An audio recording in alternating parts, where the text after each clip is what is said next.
proceed to the keynote discussion where it is powered by RFM Corporation, SMIC BDO, ICTSI, and PLDT Maya. Can we give our partners for this segment a round of applause? Thank you for your support. May I now invite on stage my panelists. First, the Director of the Bureau of Small and Medium Enterprise Development, Department of Trade and Industries, Director Emma Asusano. Director Emma. Joining her, we have the Chairman of the Philippine Chamber of Commerce and Industry, Mr. George Barcelon. Hi, Director Emma. Sir George, please do join us. Also, we have the President of Women's Business Council Philippines, Ms. Rhoda Castro Caliwara. Hi, Ms. Rhoda. Assistant Vice President for Micro, Small, and Medium Enterprise of SM Supermalls, Mr. Royston Cabuña. Hi, sir. Good morning. And finally, the President of BPI Direct Banco, Mr. Rodolfo Mabiasen Jr. Hello, hello. Good morning. Thank you so much for making it here to our Go Negosyo MSME Summit. We're going to get the ball rolling for our audience today. The topic is celebrating, after all, Go Negosyo's 3 M's through the years. How do we empower our MSMEs and how do we continue? So, tignan muna natin ang mga perspective ng kanya-kanyang background and institutions. Let's begin with how have the MSMEs grown, especially in recent years? What did you observe in your landscape or in your industries? How have they grown? And what do you think are still the biggest challenges? Public sector muna tayo. DTI or government. Good morning, Direct Emma. Okay, maraming salamat, Ms. Isa. Good morning, everyone, and good morning to my co-panelists here. So, from the government perspective, nakita naman natin, dati traditional talaga yung mga natin. Meaning, you have to have your brick and mortar type of stores. But because of the pandemic, that really pushed us to be, to pivot digitally. So marami nang nag-onboard sa iba't ibang marketplaces at maraming na din gumagamit ng mga ERPs or Economic Resource Planning Solutions. Ito yung maging ma-digitize yung kanilang mga operations. So we are encouraging mga MSMEs. We're looking into the possibility of piloting as far as the DTI is concerned. Mamimili kami ng mga selected SMEs, small and medium, para sana tingnan namin ano yung kailangan para i-digitize sa kanyang process, and then hopefully we can procure the concerned ERP and give it to them para matest nila kung paano, how it is to digitize their respective process. I think that really is one of the most recent na undeniable developments of any MSME. Na the changes, the pivoting, and the evolution of doing business. What about from the Women's Business Council? Okay, good morning. Isang maulan pero masayang Sabado sa ating mga MSMEs. By the way, if I may reintroduce lang ang Women's Business Council Philippines, it's a group of women entrepreneurs and industry leaders na tumutulong po at sumuporta sa lahat po ng mga programa at proyekto ng gobyerno. Alright, para tulungan ang ating mga, especially mga women-led and women-owned businesses. Okay, going back to the question. How has it evolved in the past years especially? I'm so sure everybody would agree with me that nakikita po natin yung rapid changes ng ating MSME landscape, no? And I do agree with Director Emma na yung pandemic truly and really accelerated the digitalization, right? Marami sa ating mga MSMEs na marunong nang gumamit ng digital platforms, right? From e-commerce to cashless payments to digital marketing. Marami na sa atin ang nagpo-promote, nagbebenta ng kanilang mga produkto through internet, through online. But meron ding problema pa rin tayo sa internet connection, right? Major challenge. Ito yung isa sa mga challenges that not only mga MSMEs ang nakakaranas, kundi pati for sure, mga lahat ng mga negosyante.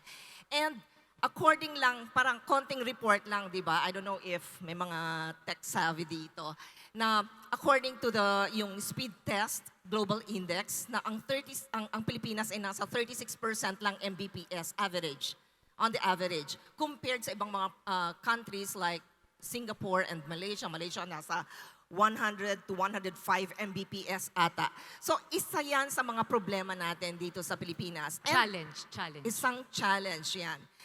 And although may progress naman na, nakikita naman natin yung progress in fairness. But despite the digital progress, meron pa rin mga ibang challenges that exist. Like for example, this is feedback naman from the MSMEs, bureaucracy and red tape.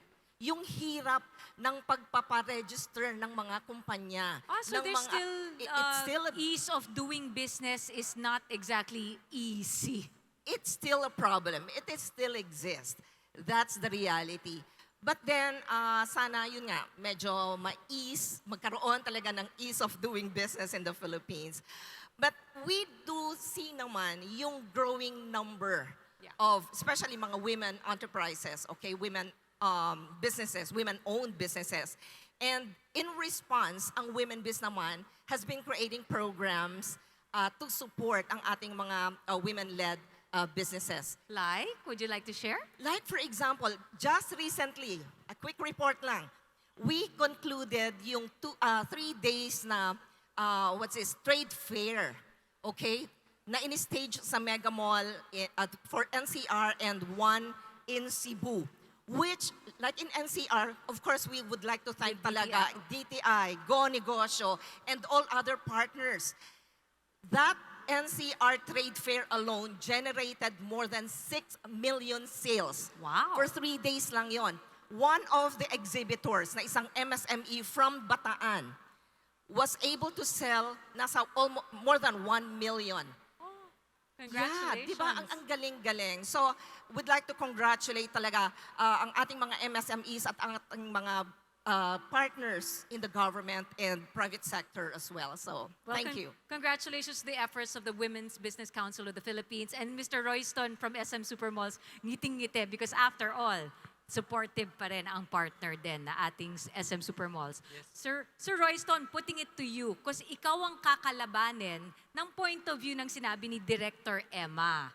Brick and mortar. Kasi malls di ba? So, how have you seen, besides these partnerships with MSMEs via trade fairs, ano yung nakikita mong changes in the past year?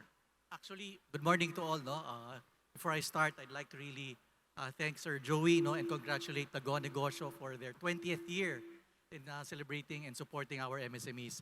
But to answer your question, Isa, I don't think it's a challenge or a concern na may kalaban or anything because Brick and mortar. Brick and mortar, it's because in the last 5 years, especially during the pandemic, where we saw a shift from survival, MSMEs trying to do just make it happen, and then now going into scaling up, their progress. More than anything, we've seen the marriage of both the physical and the digital world. Omni-channel. Omni-channel, that is why Online and physical store. That is correct. That's why we have the term now, phygital. Phygital. So that's something that we are really embracing, and I think this is something that we all need, as entrepreneurs. We need to be able to be present on ground and online. Otherwise, as you mentioned earlier, if there is challenges in your internet, at least you have a place, that they can still visit. And people are still looking forward to, they're very tactile. They want to touch, they want to smell. So these will be things that will never change. That's what we strongly feel. But of course, it evolves. So it has to be very experiential.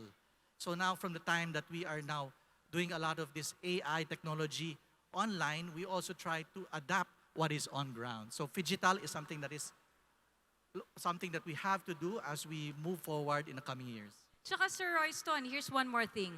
Iba yung feeling na nakikita mo yung, di ba, yung blood, sweat, and tears. Yes. Pag nag-open ka ng shop, That is true. di ba, ng stand, ng kiosk. Of course. Iba yung feeling na parang, tupo, tapos magpapapasok ka ng tao. And especially yung those who are into the food industry, kailangan may patikim. Pag nakita mo lang online lang yan, hahanapin ko yan. Saan ko ba pwedeng puntahan ito para matikman ko yung produkto nyo? So this is something really of a marriage of both the physical and digital world. This is where we will be going towards in the next couple of years. And definitely SM Supermalls will always be there to support fairs like that. Thank you so much for that, Sir Royston. Eh, syempre, 3 M's, di ba? Market, obviously, SM Supermalls comes in. Mentorship was where Miss Director Emma and Miss Rhoda came in. The last M, money. Papasok tayo kay Mr. Rodolfo via BPI. Changes for MSMEs, especially when they try to get capital, of course, support money for their businesses. What have you observed, sir?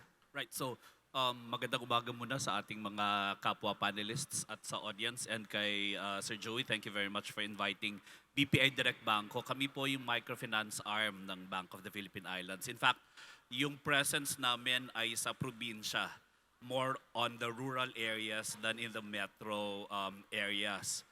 So ang mga client base namin ay mga micro-entrepreneurs. Sila yung mga nasa palengke, may pwesto sa palengke, o sa mga gilid-gilid ng palengke, o mga sari-sari stores. So maybe I can talk about the changes that I've seen when we started our business in 2016 up to now. Recent lang, Sir So Rodolfo. more recently, although we've been operating Almost a 10 years. microfinance, yes. But the business model that I had, for example, just launched in 2016, ang nakita ko in terms of how they operate business is that prior to the pandemic, they're very much face-to-face. It's suki, right? And only those that they can see face-to-face are their actual audience and buyers. And then, obviously, the pandemic, binago niya lahat ng pamamaraan ng pagpapatakbo ng negosyo, no? Ano, mga Lalo-lalo na sa e-wallet, mga, mga yes. ganun, yeah. And so, therefore, may mga needs na yung mga buyers. So, it's the buyer's behavior na nag-influence at change naman ng mga ways of doing business ng mga sari-sari stores. For example, the predominance of e-wallet in terms of buying. Hindi na siya cash, di ba? So ang nakita namin, because the buyers are now seeking, asan po yung QR code nyo, pwede bang magbayad via wallet? So now, they're to adapt, nag-display na rin sila ng mga QR codes so that they can now also accept e-wallet payments. And then also, in terms of being able to reach other markets outside of their stores, nagdi-display na sila ng mga inventory nila o yung mga paninda nila sa kanilang Facebook, because that's how they engage naman the audience that do not necessarily come to them. And then they use, obviously, yung mga logistical services, yung delivery. So, in fact, during the pandemic, di ba, parang may mga karinderya na inalaw mag-open.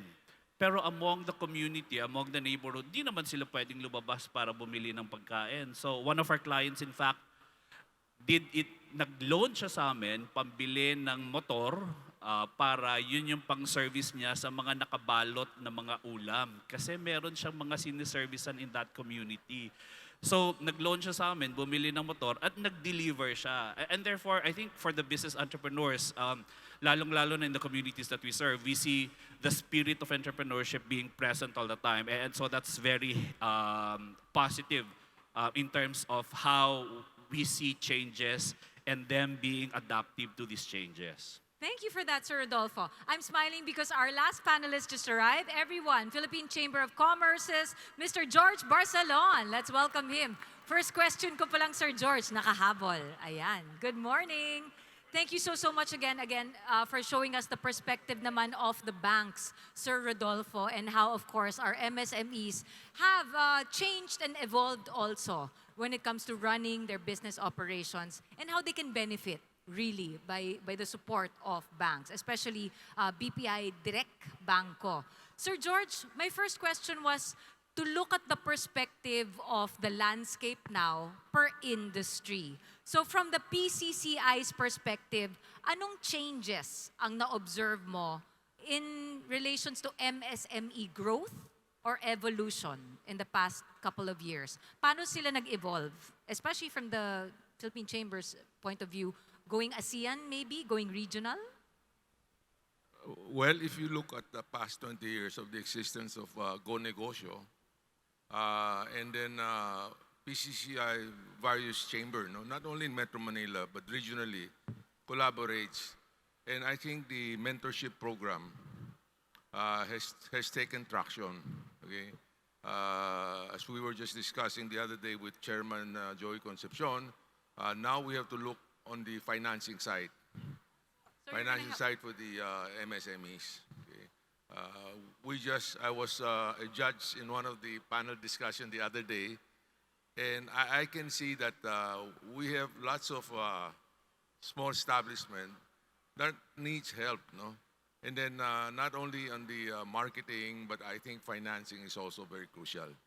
Sir George, may I ask you to expound on that? Kasi suddenly, parang nagising lahat ng mga audience. Paano po yan? Paano kami makakakuha niyan? Well, we have, of course, you know, we have the SB Corp, no? And I think aside from that, for a lot of small businesses, they are part of the supply chain. Okay? And being part of the supply chain, they have to work with their principals. And I think it's important for them to establish credibility. For us businessmen, we extend credit, really.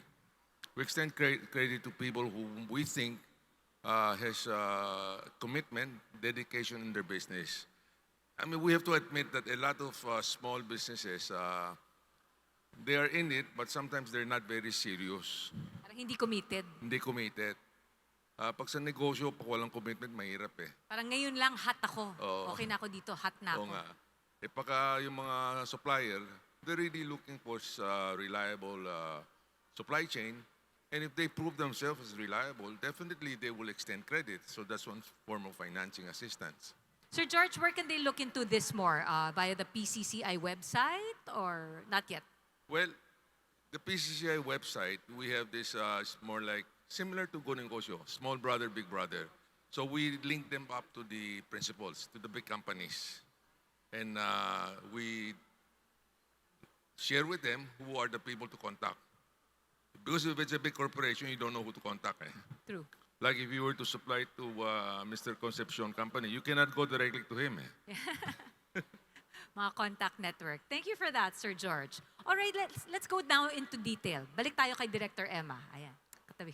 Parang dami nangyari, no? Pero yan nga, how wide the reach, iba't ibang industriya, iba't ibang perspective, na talagang nag-grow at nag-i-evolve ang business pagdating sa mga MSMEs. And the point is, it's growing. Dumadami at lumalaki ang mga opportunity. So, balik tayo sa role ng DTI, Director Emma.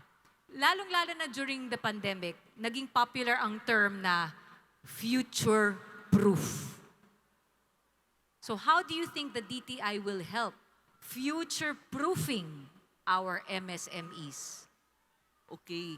So, ang KMME, yung kapatid Mentor Me, in partnership with PCE Go Negosyo, has been there. We have institutionalized that partnership. So we've been running that all over the country together with PCE. So mahigit 15,000 na yung mga mentees na nagpa-graduate natin, no, under this joint partnership with PCE.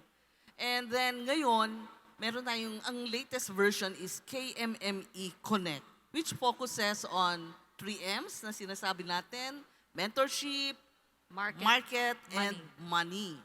So that's one aspect na talagang nakakatulong para sa ating mga mentees, you know, dahil para maging future ready.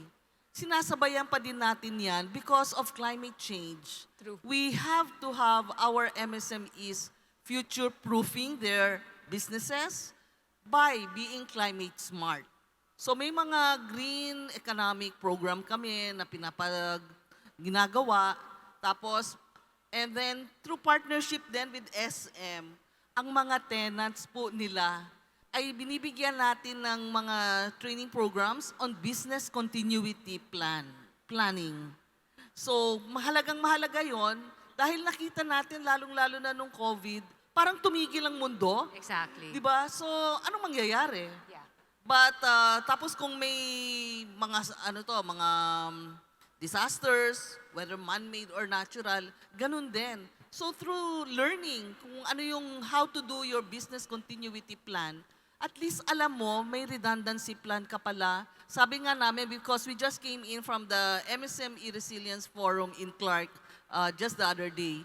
So sabi nga doon ng ating mga resource persons, you do your business continuity plan not after the disaster has struck in. You have to prepare. You have to do it before, during, and after.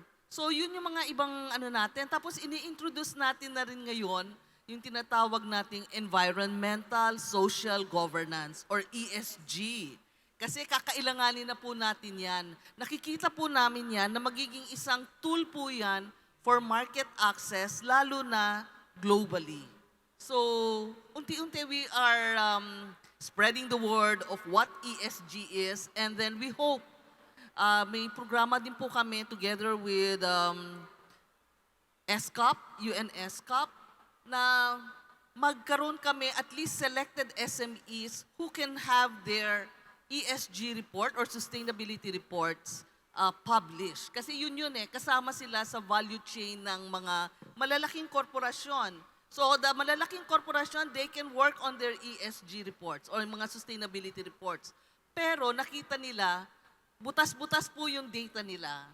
Because pag pinag-aralan natin yung value chain ng mga large corporations, yung pong mga butas-butas na yon, ang nagko-contribute po doon para mabuo ang value chain ay ang mga MSMEs. So Nice. kailangan po alam din ng mga MSMEs what it is all about. May sample document, parang na pwedeng a guide. There is a guide that we have developed together with GRI. Tapos, now we're working with SCOP to work it out para to sustain yung magkaroon talaga ng publication ang mga SMEs, selected SMEs for that. Wow, thank you so much. Director Emma, again, for the sake of everybody here, kung gusto nyong maging part of all these efforts of DTI, don't just go to the website because after all, DTI is nationwide. Yes. Lapit lang saan po? Pwede kayong lumapit sa pinakamalapit na DTI regional or provincial office. Of course, nandiyan po ang aming website, DTI, www.dti.gov.ph. There, check out the different offerings and programs para ma-future-proof ang inyong mga negosyo. Punta naman tayo sa ating Women's Business Council Philippines. Again, Ms. Roda. Same thing, but I'm gonna switch it up. Policies naman, especially since you are a women-led, iba yung, even if we say na level dapat ang playing field when it comes to business, ibang perspective ng babae. Diba? So what do you think are these empowering and effective initiatives or policies for women-led enterprises? Ano yung parang unique edge? Okay, if you would look at the audience now, sino sa atin dito ang mga kababaihan ng mga MSMEs? Itaas ang kamay. Naku, naiya pang iba. Kalahati, actually. Kalahati. Mga awardees, di ba? Mostly kababaihan. Also. And we know that siguro mga 56 to 58%, right? Make up yung women-led and women-owned enterprises sa lahat ng mga enterprises dito sa buong Pilipinas. 50, more than half. And most of them ay nakikinabang sa mga lahat ng mga proyekto and programs of the government. Like ang DTI, Yung sinabi yung kanilang ni Director KMMI, right? Ang 3Ms ng Go Negosyo naman. At marami pang iba. Sila ay nakikinabang sa lahat ng mga programa at proyekto ng mga ating mga gobyerno. And these are all effective, these are all relevant, these are all important. So, ang mga women-led businesses ay kapag sinuportahan po natin ang kababaihan, parang sinuportahan na po natin ang buong Pilipinas. Kasi 90%, okay? 90% of their income or ginagawa or yung income na dumadating sa kanila ay bumabalik yan sa pamilya to fund education. So when we support women, we support the whole country. And not just that, you stated one of the things that will surely always empower any business or negosyo, edukasyon. That's right. Diba? So anything education related, that's why there's that first M, mentorship, access to mentorship. Napaka-importante niyan. If you have that support system in place, win-win talaga yung situation. So sana in any of your businesses, kahit ano po yung negosyo ninyo, find a way to put some sort of education aspect or education policy. It can start as a CSR, maybe operations initiative. Tapos you can watch how your business can grow kasi it's a new opportunity to just expand that way, no? That's a good tip. Thank you, Ms. Roda. Sir, punta tayo kay Sir Royce, SM. Common struggles from MSMEs. You said you give them opportunities to at least see things in a retail perspective. Kasi marami pang may mindset na hindi ko inakala na aabot ako dito. No? So how does SM Supermall think that with the retail exposure, you can also support and empower them? Thank you for that question, Isa. In fact, before even thinking retail, the perception is, paano kaya ako makakapasok sa SM? Parang wala akong kakilala, wala akong kakonek, wala akong kaibigan doon, tapos siguro ang mahal. So these are part of the programs that we have changed, no? The barrier, changed the perception because we try to be as inclusive as possible. Or in all levels, no, depending if you're from a micro, small, or medium enterprise, May opportunity. you have an opportunity to go in. So for the micro, sino po ba dito ang gumagamit ng ChatGPT or mga LLM models? Oh, future yan. Ayan, AI ito na yung yan. future proofing na sinasabi natin. Actually, hindi nyo kailangan yan para makapasok sa SM. No? You just need to bring your government ID. You just need to bring a DTI permit.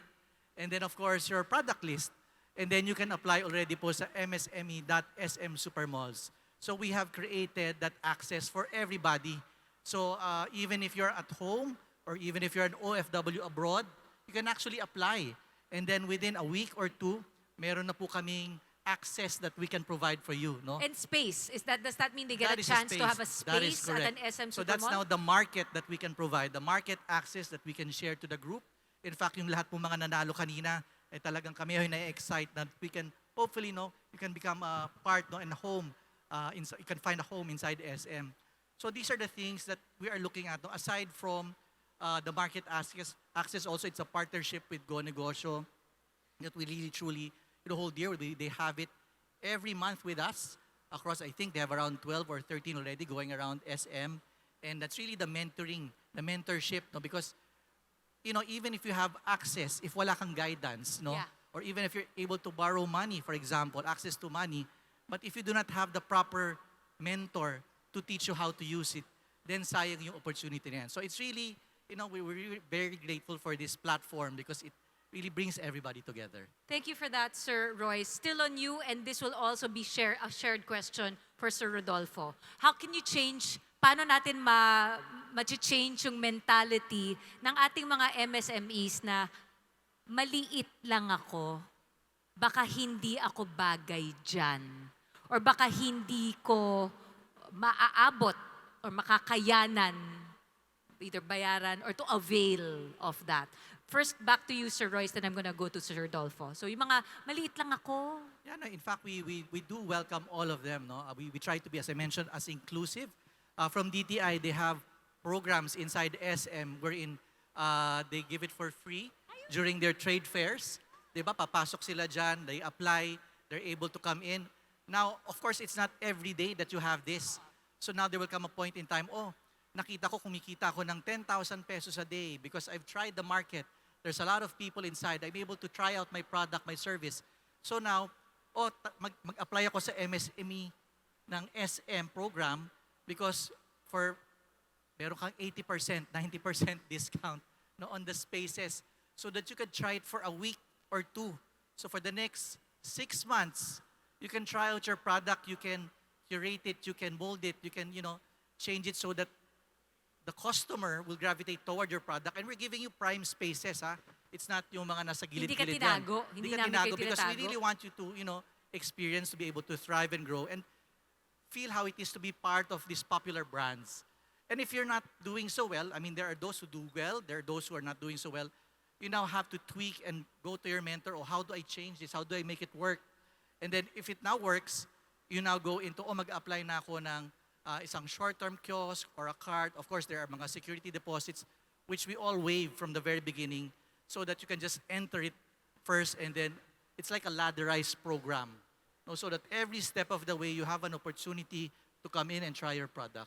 And of course now we go now to our mentors, to our other partners to see how we can bring them out to the global market. Wow, 80 to 90% off, ha? Yes. Wow. Kasi minsan mga Repeat from ko lang 10,000 yan, minsan 500 per day, 1,000 per day lang.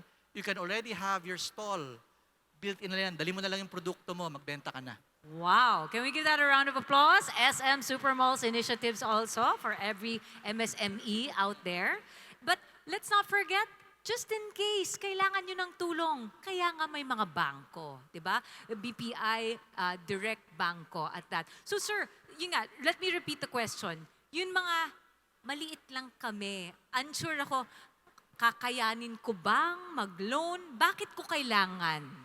How would you address mga MSME na ganun ang mentality? Yeah, Isa, in fact, when we go to the communities, kasi nga, like I said, ang presence namin is community-based. And ang mga loans associates namin, they go door to door. So, hindi traditional bank na hinahantay namin yung mga borrowers na pumasok sa bangko. Given na kilala namin kung sino yung mga nangangailangan ng Pinupuntahan financing nyo. for business loans, pinupuntahan namin. Ang first na reaction, bakit bangko ang pumupunta ngayon sa amin? Because Wow. hindi sila sanay. Second is, takot ako sa loan. Kasi Utang. Kasi baka yun nga, mamaya, utang. mabaon ako sa utang, lalo pang maghirap ang pamilya ko. And therefore, like everybody's saying, there is, or part of offering the loan is also educating them how to use the True. loan proceeds. You cannot just offer, utang ka na and then period. Bahala ka na dyan. Bahala ka na Hindi, kung paano mo hindi tayo gagamitin yung ganon. cash, no? And that's why responsible lending and responsible banking, really a critical component of that is tell them about the loans, lalo yung mga hindi nakaka-experience ng traditional amortized loans, talagang kinakausap namin sila isa-isa. And then, educating. it's critical because otherwise it's irresponsible, maapektuhan yung repayment behavior, baka hindi pa sila magbayad. So that one, no, it's being able to hurdle yung takot at saka yung hesitation towards banks and towards loans. BPI Direct Banko ang lumalapit Lumalapit. sa ating mga micro. Yes. Oo. And then, ang advice namin palagi is really start small. Lalo kung hindi ka naman bibili ng franchise ng Jollibee. If it's a new product, always start small. And it's manageable that way because makikita mo, meron bang may gusto sa produkto ko? And makakapag-establish ba ako ng mga suki? Because that's the second part, build trust. So as you start small, you build trust, people get to know you, and then you can grow gradually. And that's where you need financing, sabi nga ni Director George, no? Access to financing. Nung pumupunta kami, medyo kulang, but in recent years actually with digital lending, alam ko yung iba nakakarinig to, access to financing has become more available than compared maybe to 5 years ago. But maybe kulang nga dun sa digital lending maybe is the educational part, and that's why Phygital, we really go to your place of business and talk to you about how you can generate and grow more business from borrowing with BPI Direct Banko. That's a critical component of what we do. Tsaka Lisa. Sir Rodolfo, yan ang hinding-hindi mapapalitan ng AI. Yung tao, lalapit sa ibang tao. When everyone is so scared, mapapalitan ako ng AI ngayon, hindi mawawala ang human connection. So the fact that some BPI Direct Banko works and operates that way, mas nakaka-reassure na may Yes. future. Oo. merong guidance na binibigay at hindi siya nila napapabayaan. We partner with them through their journey. True. Going back to Sir George, and I think this is my wrap-up question. Ang bilis ng oras, o di ba? 40 minutes na pala yun. Sir George, what does the future of MSMEs in the Philippines look like? What do you think it will look like? Maybe in 5 to 10 years. Especially that all these efforts, lahat ng kwento ni DTI, ng Women's Business Council Philippines, ng SM Supermalls, ng mga bangko like BPI Direct Banco, the future of MSMEs in the Philippines, what does it look like? Well, it looks bright from the point of view that private sectors and both government really supports the MSME. We want the M to become S and S become M, right? But what I would like to share is that nowadays you have to pivot on technology.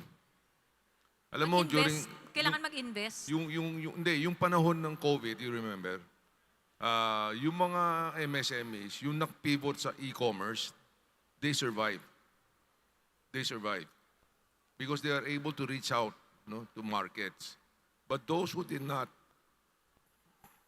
did not come on board, they're left behind. So earlier, yung tanong, how many people use ChatGPT, no? I can see a lot of people raising their hand. Marami. So you have to nowadays, yan ang equalizer. Even choosing the kind of business you want to be, even getting ideas of how to improve your product, is all available in internet. See? You don't have to, you can search information worldwide. Hindi lang dito sa atin.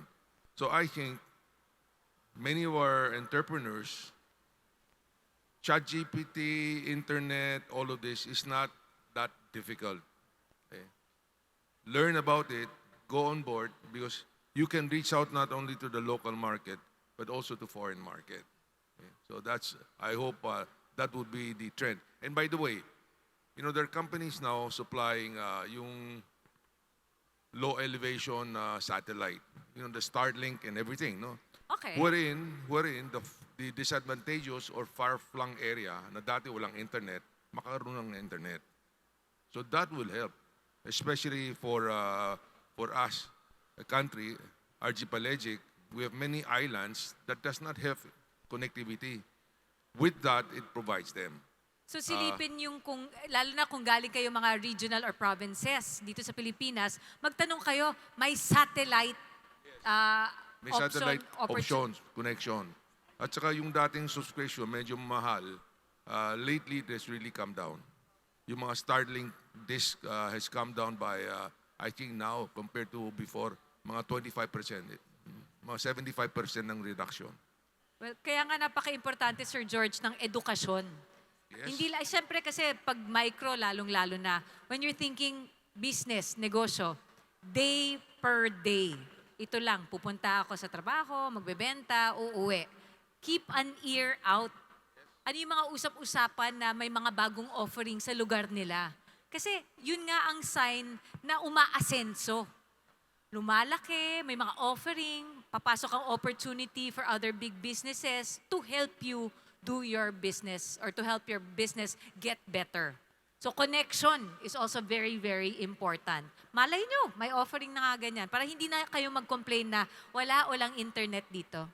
No such thing, right? That's right. Thank you, Sir George. I just want to give the rest of my panelists a chance to leave word.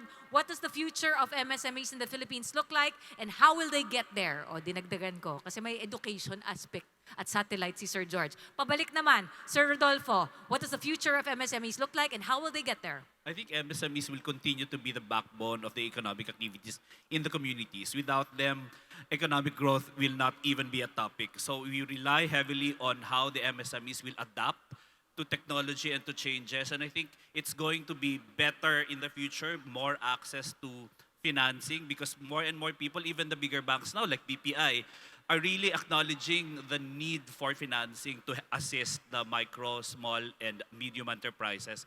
And people are gearing up to underwrite and provide alternative credit scoring para ma-access nyo yung kailangan natin na money from the bank. So I think it's very it's an encouraging atmosphere and environment among banks towards MSMEs. Hindi nyo masasabing wala. Hindi nyo masasabing wala akong mapuntahan. 'Di ba? It is there. Sir Royce. Well, my takeaway basically, if there are three things that you can, use, as a guide so that you can be successful. 3 T's. First is tools. If you can find the right tools, whether it be AI or products or other services that can help you bring your product or service out in the open, please use that. The next T is training. You have to have your mentorship, education, as Ms. Isa was sharing. Yes, These are please. things that are important so that you can, propel, your business further. And last is tribe. Letter T for tribe. So that you have to find a community that will support you. And the Go Tulad Negosyo, nito. the Go Negosyo community is a good one to start with. And hopefully you can also find your community with MSME.SM Supermalls. Thank you very much for that, Sir Royce. Ms. Rhoda. Before I answer your question, let me just take this opportunity also to greet and congratulate Go Negosyo on its 20th year.